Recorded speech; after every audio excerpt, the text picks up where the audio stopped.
Et bon vendredi et bienvenue sur Friday Night Sports Machine, une émission tout en hockey aujourd'hui.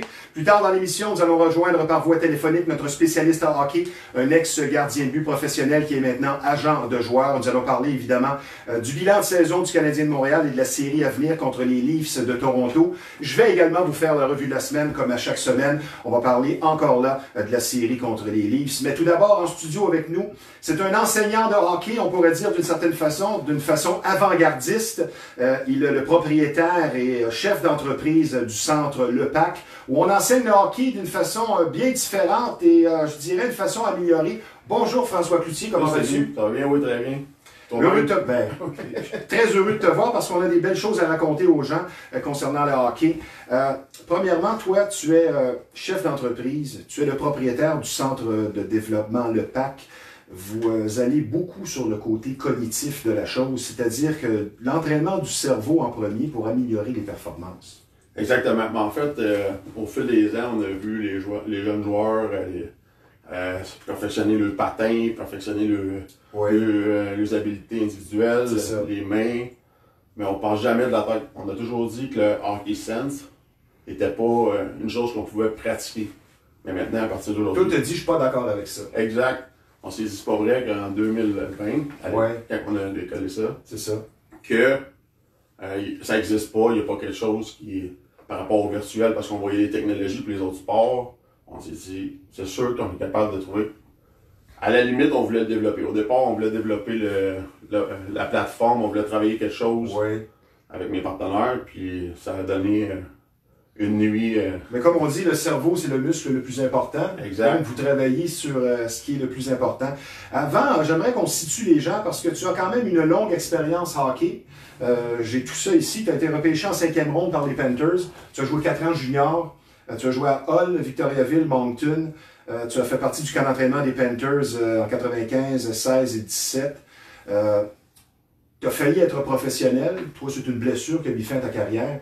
Qu'est-ce que tu nous dirais sur ton stage junior et les personnages qui t'ont marqué dans le monde du hockey?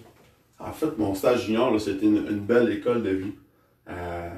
Le réseau de contact par rapport à ma carrière junior, on s'entend, c'est pas une carrière internationale, on parle d'une carrière junior, mais le réseau de contact par rapport avec les joueurs qu'on a joués, les gens qu'on a connus, les adversaires qu'on a eus, qu'on côtoie.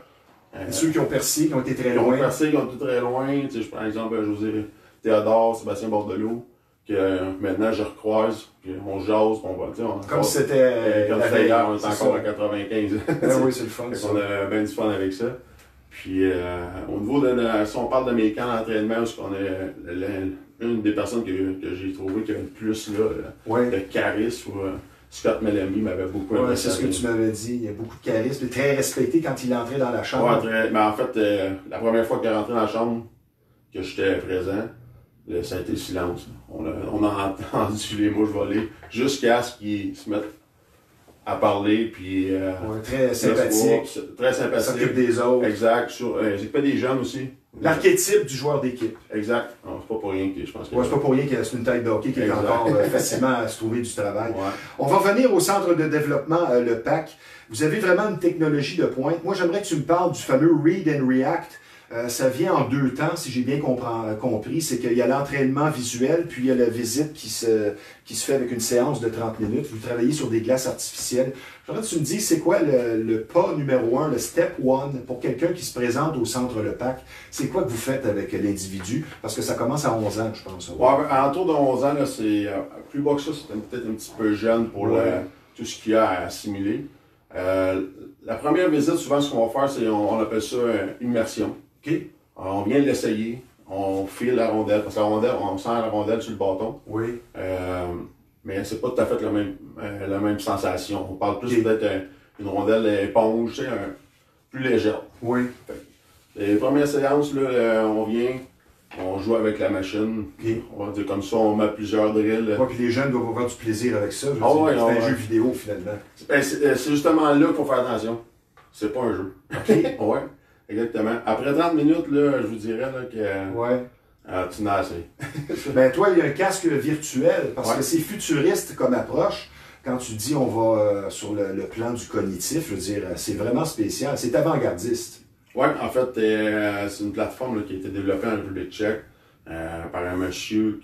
À la base, il partait ça, il voulait faire ça pour le basketball. OK. Puis son fils joue au hockey, puis il a complètement fait un virage. 180, on vient le bord, on s'en va vers le hockey. Puis ça fait 3 ans que ça existe. Ça a commencé à rouler comme ça. Puis là, on s'est mis à. Là, moi, j'ai vu ça, comme je te disais, une nuit, j'ai tombé là-dessus. Ben oui, t'es comme un écrivain qui est avec le processus qui est souffrant les idées deviennent, puis ça t'a mené loin. Ben, là, à partir de ça, moi et mon partner, surtout dans le premier confinement, on avait beaucoup de temps. J'ai envoyé un texto, je regarde ça, lui non plus dormait pas. On a envoyé un courriel en République tchèque, ils nous ont rappelé, on a parlé, ça a déboulé en dedans d'un mois, on avait passé la commande. Je te comprends, François, comme je te le disais tantôt, moi, l'idée de l'émission, avec mes partenaires là-dedans, ça m'est venu la nuit. Je me suis levé le matin, j'ai dit c'est ça qu'on va faire. Vous êtes beaucoup précurseurs, comme je le disais, et vous avez mis l'accent beaucoup sur la publicité pour faire comprendre aux gens qu'il se passait quelque chose au Centre Le Pac. Oui, malgré la situation que tout le monde connaît, la situation COVID, on a quand même réussi à avoir l'attention de la Gazette. C'est bon, ça. On a fait le National Post à Toronto. Dernièrement, on a fait une entrevue avec Laurent Duvernay-Tardy, qui devrait passer en l'entour de décembre. On a fait vraiment une émission sur la technologie dans le sport. Oui. Fait qu'on a quand même été actifs à essayer de se faire connaître. C'est sûr qu'on a beaucoup de limitations à cause des lois. Puis ben non, c'est ça. Il faut faire attention. Ben oui. Mais quand même, on y va avec un à la fois. On est en individuel. On désinfecte nos casques. On essaie quand même d'amener ça à un autre niveau.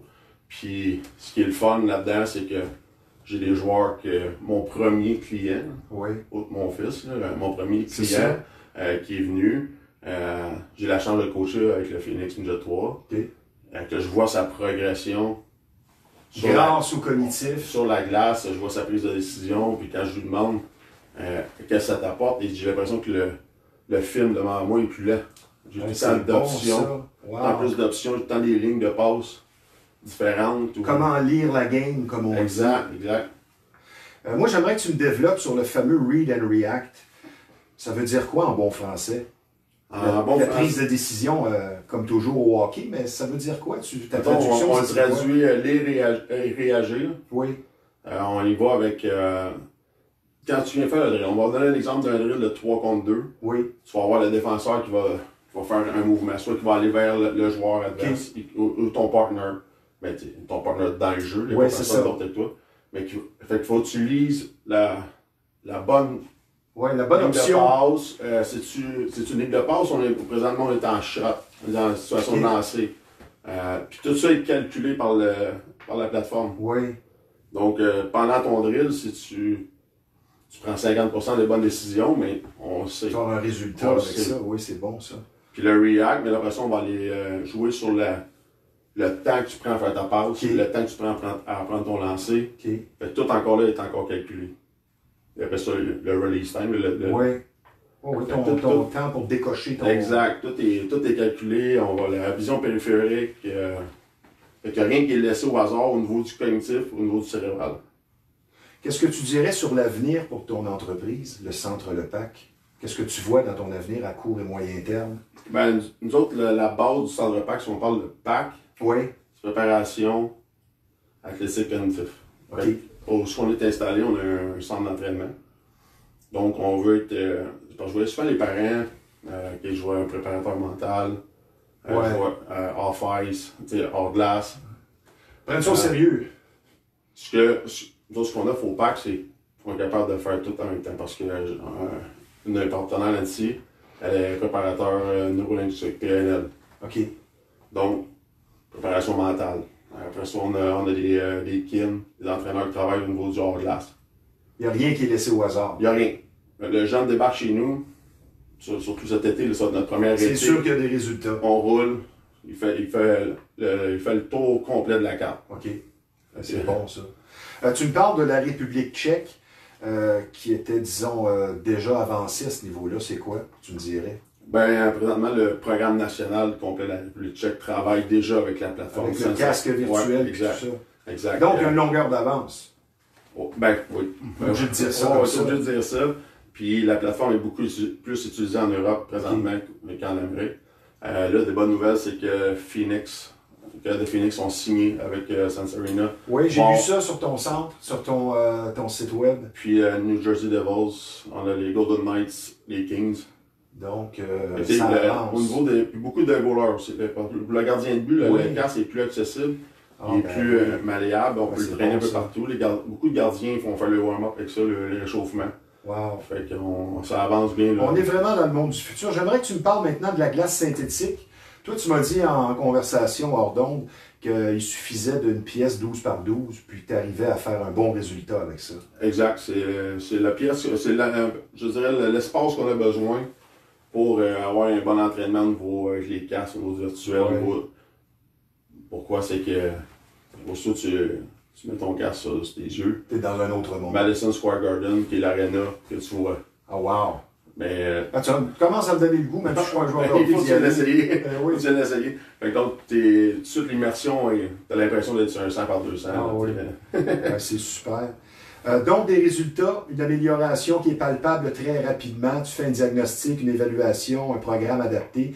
Et les prix sont abordables aussi. C'est ce que j'ai cru comprendre là-dedans. On ne s'en va pas là, tout dépenser son argent. Je veux dire, c'est abordable pour tout le monde. Exact. Ben, ça revient à environ 1 piastre la minute. OK. Diagnostic, on a le diagnostic puis un essai. On fait tout le temps l'essai avant le diagnostic. Oui. Ça, c'est un 100$ pour l'évaluation. C'est ça. Après ça, ben, c'est des forfaits 10 séances, 4 séances. Qui vous intéressez, je veux dire, je pense que c'est une option de premier plan.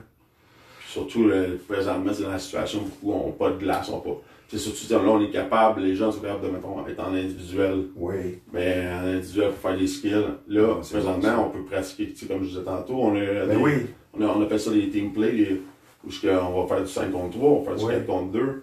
Fait que le jeune est en situation de match, même s'il n'y a pas de match présentement, mais a à réagir face à des adversaires, à prendre des lancers, avoir un gardien de but, les retours de lancer.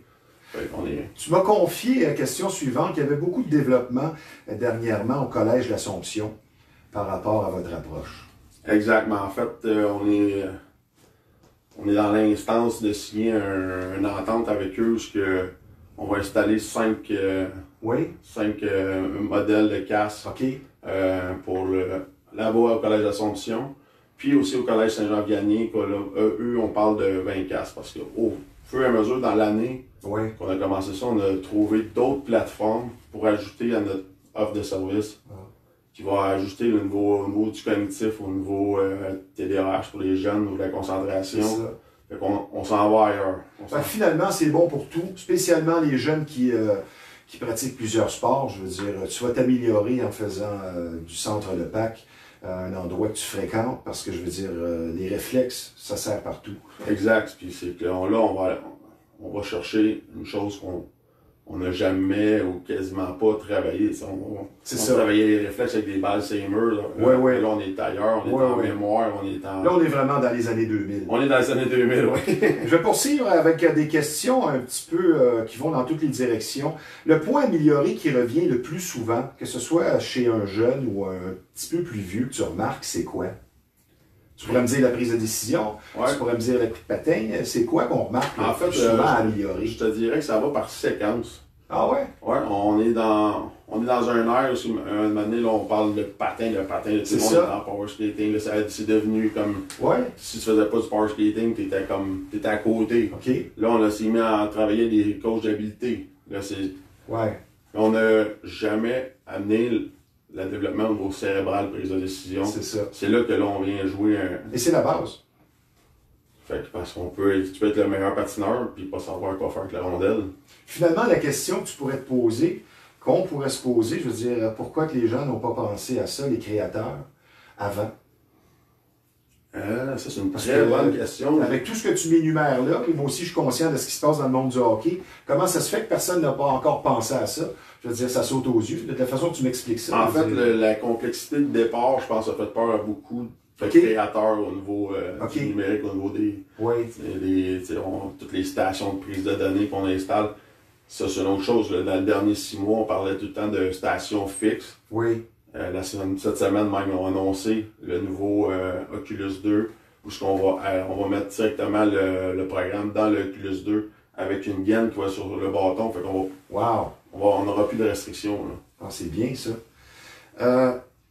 L'objectif premier, si tu avais à faire un condensé, tu dirais quoi l'objectif premier du Centre Le Pac, c'est quoi? Préparer les jeunes à 100% à tous les niveaux. Pour faire un meilleur joueur de hockey. Un meilleur joueur de hockey. Pas nécessairement un professionnel. Non, un global.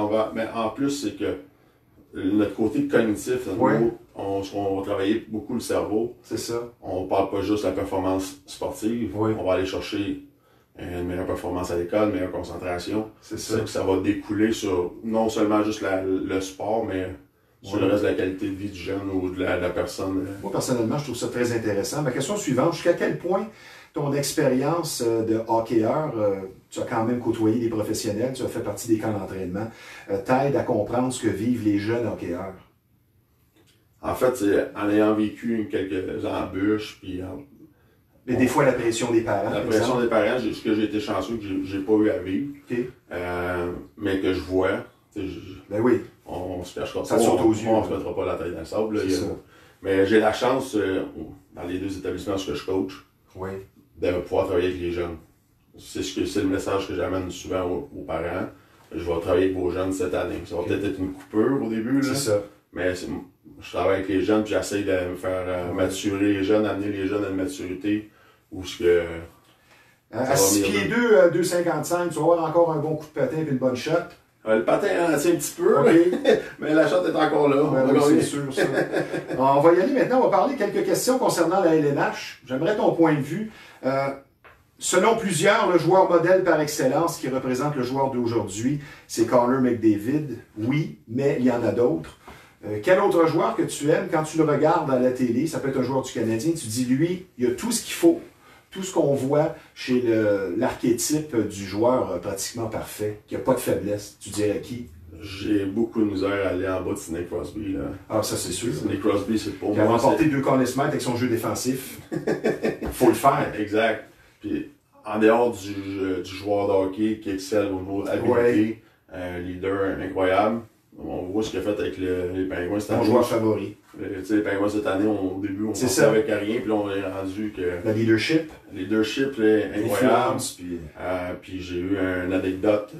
On était aux États-Unis, on était à l'Université du Maine. OK.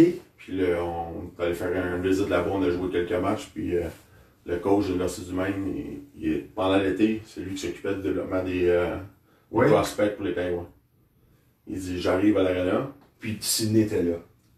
Non seulement Sidney était là, il dit, je m'en viens sur la glace. Il dit, il y a quelqu'un sur la deuxième glace, on va voir c'est qui. C'est lui. Il y a 4 petits cônes orange. Puis il dit, il pratique ses edges. Wow!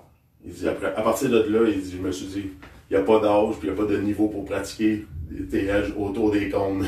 Ben, c'est la même chose avec Gretzky, des noms comme Lafleur, Patrick Roy. C'est non seulement, oui, les plus talentueux, mais ce sont les plus travaillants. Et c'est ça qu'il ne faut pas oublier. On va y aller avec quelques questions rapides. Tu me donnes des réponses courtes parce qu'on est bousculé par le temps. C'est quoi la seule faiblesse que tu remarques chez les joueurs d'aujourd'hui professionnels, que tu dis, moi, je remarque plus souvent cette faiblesse-là?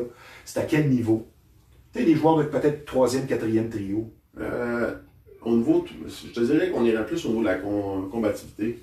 Je trouve que les jeunes ont moins le sentiment de gagner. On est plus je dirais en mode quasiment argent. C'est ça. Mais c'est une opinion personnelle, mais je trouve que c'est bien. D'avoir l'exemple le CH sur le cœur. Je pense que c'était ma prochaine question avec ce que tu me dis là, dire qu'est-ce qui manque aux joueurs du Canadien. Et finalement, c'est le cœur. Puis l'engagement avoir... Peut-être te faire une machine qui travaille le cœur. Ça serait bon. Maintenant, les joueurs de hockey d'aujourd'hui sont plus gros, plus forts, plus rapides. Il n'y a plus beaucoup de place sur la glace. Ma question, est-ce que la glace est trop petite? Et y a-t-il encore de la place à l'amélioration, à part le cœur? À l'amélioration, c'est sûr qu'il y a tout le temps place à l'amélioration. Okay. On va-tu voir un aussi grand écart entre les... qu'on voit, mettons, les années 2000 et plus. C'est ça. À les années 70-80, je pense pas qu'on va aller chercher. Non, parce qu'il y a vraiment un écart immense. Si grand gap que ça. La chose, je sais pas si un jour on va en venir aux glaces olympiques, mais peut-être que ça va être à considérer vu Je pense que ce serait la solution, mais on ne fera pas ça dans la LNH parce qu'il faudrait enlever des rangées de bancs. Et donc, c'est toujours l'argent. Es-tu en faveur de l'arbitrage électronique, étant donné la rapidité de plus en plus qu'on voit dans le hockey professionnel? Est-ce que tu penses qu'on va finir par enlever les arbitres, peut-être en garder un sur la glace, mais y aller avec l'arbitrage électronique? Penses-tu que c'est ça le monde du futur? Non, je pense pas. Non? Je pense pas. Ça fait partie de... Pas vraiment d'accord ça fait avec partie ça. de la game, moi, je trouve. Je vois mal, peut-être que je suis vieux jeu là-dessus, là, mais l'arbitre fait partie de la game de hockey. Là. Okay. Il est là. C'est ça. En terminant, moi j'aimerais qu'on plug ton entreprise pour les gens qui sont intéressés. Donner ton site web du Centre Le Pac pour les gens qui veulent s'améliorer, spécialement les jeunes. En fait, c'est Centre Pac sur Instagram, Centre Pac, Facebook, Centre Pac aussi, c'est rien de compliqué.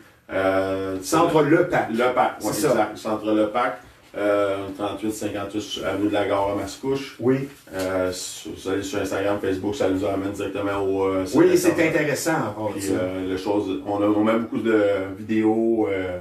On alimente quand même beaucoup de nos joueurs qui viennent, les nouveaux, les nouvelles choses que Sense Arena, parce qu'on a accès à la plateforme Sense Arena. OK. Fait qu'on peut, tout ce qui est dernier cri apparaît. Exact. As-tu un numéro de téléphone que tu devrais donner? Non, il va vraiment parler. OK. Bon, ben François, ça a été très intéressant.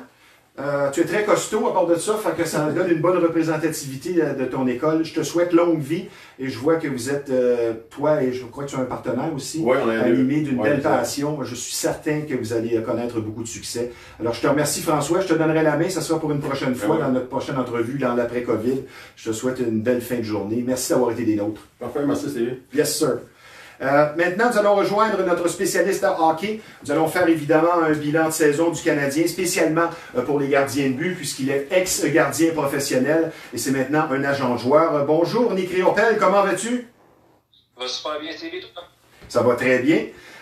Évidemment, on va analyser le rendement de la saison des joueurs du Canadien cette année, bilan 2021. Toi, tu es un spécialiste des gardiens de but, donc on va s'attarder plus aux gardiens, au côté défensif. C'est une escouade qui est amochée du côté du Canadien. Je vais commencer, moi, avec Cayden Primeau. Je vais te dire, je ne suis pas un spécialiste comme toi, mais je crois remarquer que les déplacements latéraux vont être à perfectionner. Ben écoute, je suis un petit peu d'accord avec toi. Très jeune, il a besoin d'expérience, il a besoin de minutes, il a besoin de matchs. Et moi, je crois fortement que si tu n'es pas un All-Star, un gars de première ronde, comme le dernier qu'on a pu voir là, avec les Panthers de Floride ou comme un Carey Price, je crois que ça prend un gardien de but au moins 100 départs dans la Ligue américaine avant vraiment de pouvoir s'installer et de se sentir confortable à un niveau dans la Ligue nationale. Donc, Cayden, je pense qu'il a eu des bonnes minutes, ça lui a donné de l'expérience, il a vu sur quoi il devait travailler, sur quoi il était bon aussi à continuer de peaufiner. Mais pour Cayden, on voit tout de suite là, que ça ne sera pas nécessairement dès l'année prochaine le prochain Carey Price. Maintenant, on va parler de Jake Allen. On a vu peut-être vers la fin de la saison pourquoi il n'est pas vraiment un numéro 1, même si c'est un excellent numéro 2. Quel bilan tu fais de sa saison avec les Canadiens? Ben, je pense que sans Jake Allen, on n'aurait peut-être pas espéré une place en série. Bien honnêtement, il a donné des très bonnes performances. À certains moments, on a senti un peu de fatigue dans son jeu. Peut-être la charge de travail que se doit s'imposer un numéro 1 avec beaucoup de voyagements, pour le rappeler, au Canada.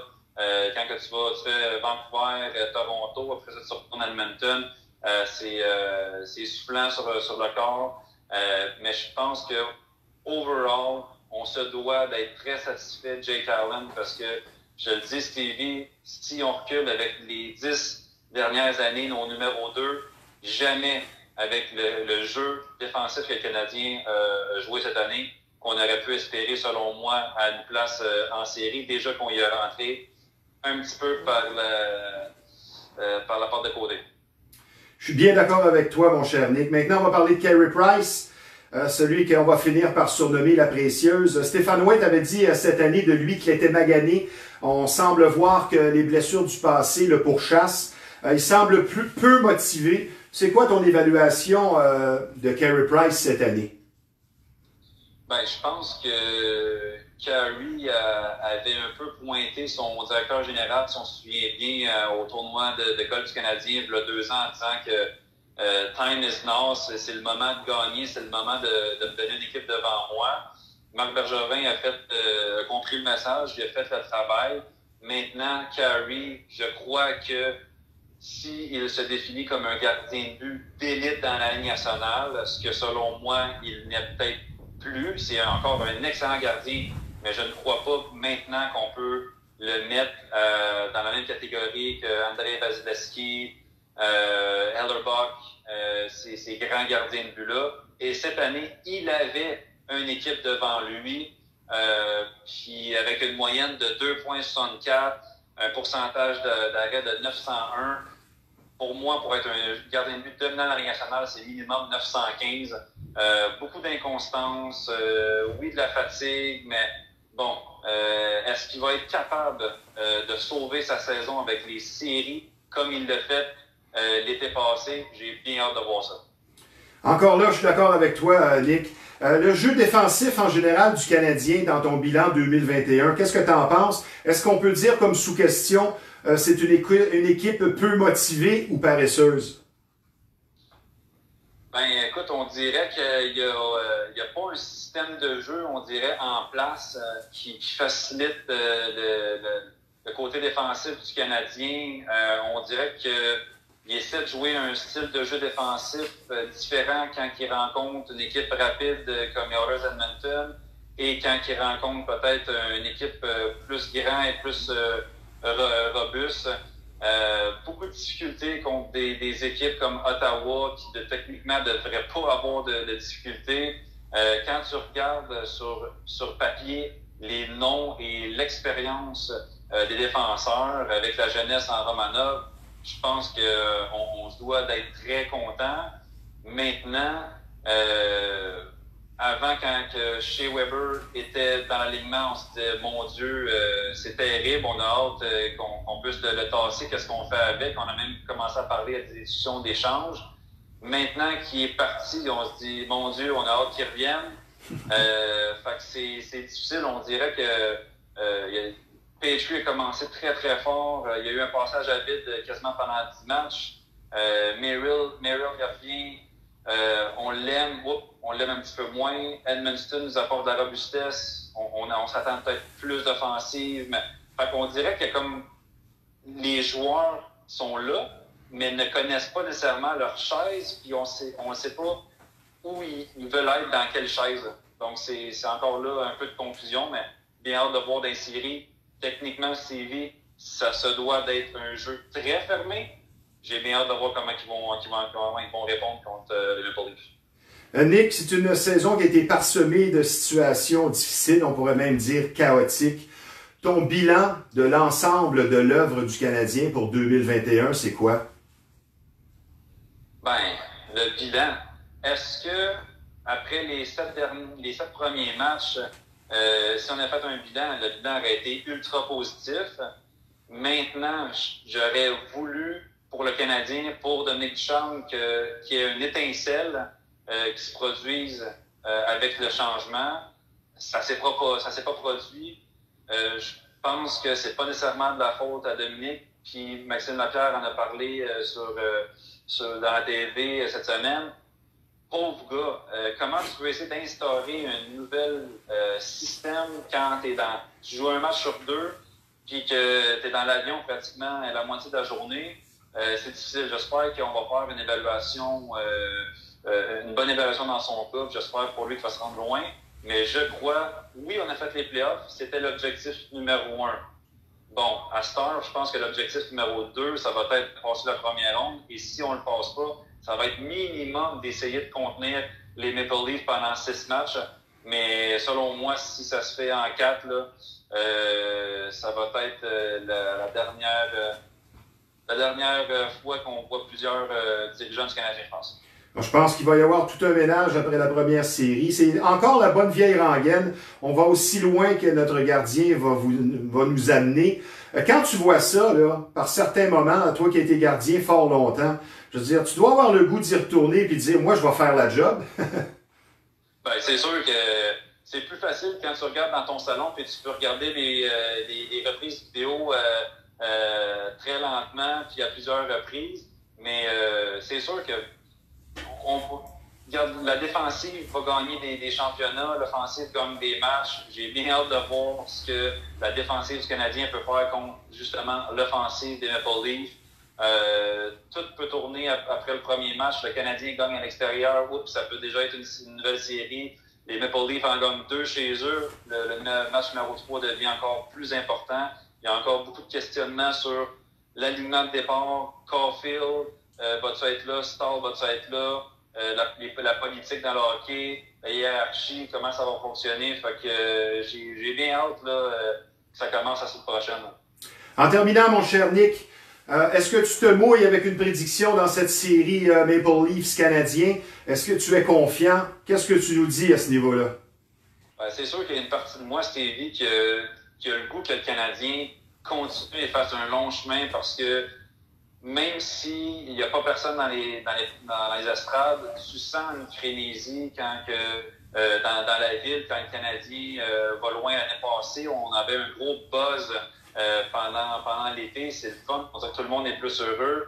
De l'autre côté, avec la dominance que Toronto a démontré cette saison, avec l'acquisition de Foligno qui vient déranger, écoute, je suis obligé de te dire que selon moi, je crois que Toronto va gagner, puis je crois que ça peut être peut-être en 5, même si je souhaite en 6, pour pas que ça fasse trop de dommages aux alentours de Dominique Ducharme. Mais selon moi, j'ai bien de la misère à concevoir que le Canadien va soudainement tourner la switch à on, comme on dit. Merci Nick de ta pertinence, toujours très intéressant. On se reparle très bientôt. Merci à toi, Sylvie. Maintenant, on va parler de la dernière semaine du Canadien. Évidemment, le match de mercredi contre Edmonton, autre défaite en prolongation. On l'avait perdu également en prolongation lundi. Donc, le début de match, mercredi, Cole Caulfield qui marque. On peut dire un but important parce qu'il a pris cette habitude-là. Quand c'est pas en prolongation, c'est le premier but du match, ce qui est très important. Mais malheureusement, Caden Primo a été peu agressif, chancelant sur le premier but. C'est Alex Chiasson qui a marqué, puis faible sur le deuxième. Donc, ça a été très difficile dans son cas. Ceux qui disaient, on aimerait mieux, disons, affronter les Oilers que les Leafs. C'est peut-être pas une bonne idée parce que les Oilers y ont été d'une 7e victoire sur la route, une première en 34 ans. Voulez-vous vraiment affronter les Oilers plutôt que les Leafs? Moi, c'est la question que je me posais après le match. Donc, dans ce dernier match de la saison, défaite de 4-3 en prolongation. Maintenant, on va parler un petit peu de la série qui nous attend contre les Maple Leafs. Pour ceux qui prédisent une victoire du Canadien, ce serait bien. Moi, le premier, j'apprécierais. Ça, c'est souvent les supporters de toujours, les inconditionnels, ceux qui sont animés d'un amour sans attente. Mais tous les indices sont là pour une fin de saison décevante et je dirais qui se termine en queue de poisson. On n'a qu'à penser cette année à toutes les crises qu'on a vécues au sein du CH. Le gardien, le coach qui est remplacé en plein milieu de saison par un entraîneur-chef sans aucune expérience, la léthargie de certains joueurs, on peut dire même les léthargies simultanées de plusieurs joueurs en même temps, les blessures. Et moi, les blessures à ce niveau-là, ce que je dirais, c'est beaucoup, ça vient avec la pression. Parfois, on va voir un joueur signer un trop gros contrat, comme Rick DiPietro dans le temps. Vous vous rappelez sûrement du gardien des Islanders qui avait signé, je crois, un contrat de 15 ans. Mais ça n'a pas toffé longtemps parce que la pression est venue faire apparaître les blessures. Et je pense que c'est ça qu'on vit avec le Canadien. Les attentes sont tellement grandes. On peut penser aussi à un autre point négatif dans la saison du Canadien, le rendement en prolongation. C'était pitoyable par moment. Donc, je vous rappelle que le CH se qualifie en terminant sur une séquence, sa saison de 5 défaites. Après une saison qui finalement n'aura duré qu'un seul mois, ça il faut être franc, et même Nick en a parlé tantôt. Je vous rappelle que le Canadien termine sa saison avec 8 défaites de plus que de victoires, 24-32. C'est pas un bon dossier, pas du tout. Et maintenant, vous allez me dire que vous êtes confiant. Je vais y aller avec une parenthèse historique sur la dernière fois que le Canadien a affronté les Leafs en 1979. Je me rappelle très bien de cette série quart de finale. 2 formations, le Canadien et les Leafs, qui regorgeaient de talent, spécialement à l'offensive. Beaucoup de futurs membres du temple de leur renommée. Les Leafs, à la fin des années 70, début 80, avaient une très, très bonne équipe. mais ils avaient les Canadiens et les Highlanders dans les pattes. Les Canadiens qui ont remporté 4 Coupes Stanley de 76 à 79, puis ça a été les Highlanders de 80 à 83. Donc, quand tu as deux formations comme ça dans les pattes, ça n'aide pas. Je vous rappelle donc que c'était une 4e Coupe Stanley d'affilée du Canadien dans cette dynastie. Un véritable rouleau compresseur que cette formation.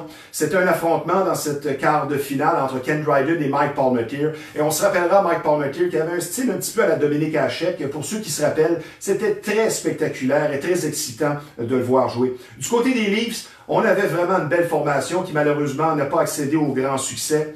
Aux grands honneurs, Darryl Sittler, Lanny McDonald, de bons défenseurs. Il y avait Ian Turnbull également, lui qui a un record qui tient toujours, soit 5 buts dans le même match, et ce, sur 5 tirs. Vous avez bien compris, Ian Turnbull, qui portait le numéro 2, a marqué une fois 5 buts sur 5 tirs.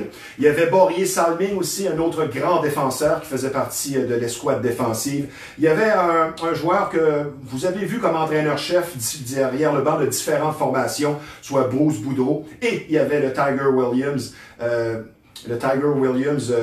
national qui était avec les Leafs, une espèce de Chris Nyland qui faisait peur à tout le monde. Et du côté du Canadien en 1979, lors de cette 4e Coupe Stanley, plusieurs joueurs ont quitté le navire, en commençant par l'entraîneur-chef Scotty Bowman, qui était mécontent d'avoir l'unique job d'entraîneur-chef, qui lui voulait accéder aussi au poste de directeur gérant. Et quand il a vu Irving Grundman obtenir le poste, il a quitté pour des questions monétaires aussi pour Buffalo.